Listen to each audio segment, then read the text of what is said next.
কেউ মারা গেলে বা ধর্মীয় পরিচয় দিতে গেলে বলা হয় তিনি সম্ভ্রান্ত মুসলিম পরিবারে জন্মগ্রহণ করেছেন।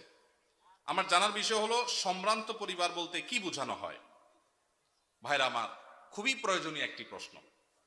বহু আগে আমি আমার ফেসবুক আইডি ছিল একটা, আইডিটা ডিঅ্যাক্টিভ হয়ে গেছে, নাই এখন আর। সেখানে আমি এই বিষয়ে একটা ছোট্ট স্ট্যাটাস লিখেছিলাম, অন্তত 10 বছর আগে হয়তোবা।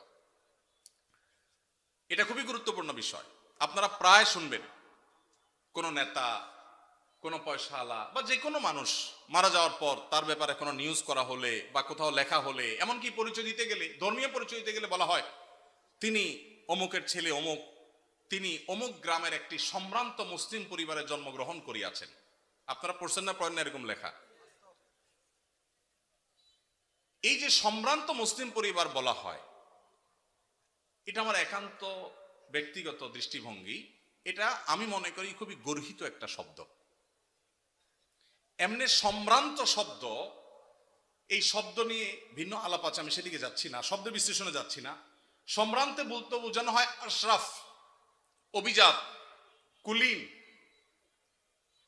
তারপরে আশরাফ মানে খুব বেশি সম্মানীয়। এই যে বংশ এবং পরিবারের মধ্যে কুলীন আর অকুলীন, এই ভেদাভেদ কাদের মধ্যে আছে? হিন্দু ভাইদের মধ্যে আছে, ঠিক না? ঠিক। হিন্দুদের মধ্যে জাতের ব্যবধান আছে না নাই? হিন্দুদের মধ্যে সব জাতের মানুষ কি সমান? তাদের মধ্যে সম্ভ্রান্ত জাত আছে, আবার একেবারে অসম্ভ্রান্ত জাত আছে। মুসলমানদের মধ্যে কিরকম সম্ভ্রান্ত অসম্ভ্রান্ত বলতে কোনো ভেদাভেদ আছে? আল্লাহ বলেছেন পরিষ্কার ভাবে, এই আল্লাহ তাআলা এই পরিবারের পরিচয় সম্পর্কে বলেছেন, ইন্না খালাকনাকুম শুউবান ওয়া কাবাইলা, বিভিন্ন গোত্রে বিভিন্ন পরিবারে তোমাদের সৃষ্টি করেছি, লিতাআরাফু, পরিচয়ের সুবিধার্থে, চেনার সুবিধার্থে। ইন্না আকরামাকুম ইনদাল্লাহি আত্তাকুম, তোমাদের মধ্যে সবচেয়ে বেশি মর্যাদাবান সে যার ভিতরে তাকওয়া সবচেয়ে বেশি। পারিবারিক পরিচয়, বংশগত পরিচয়ের ভিত্তিতে কখনো মর্যাদার তারতম্য হবে না।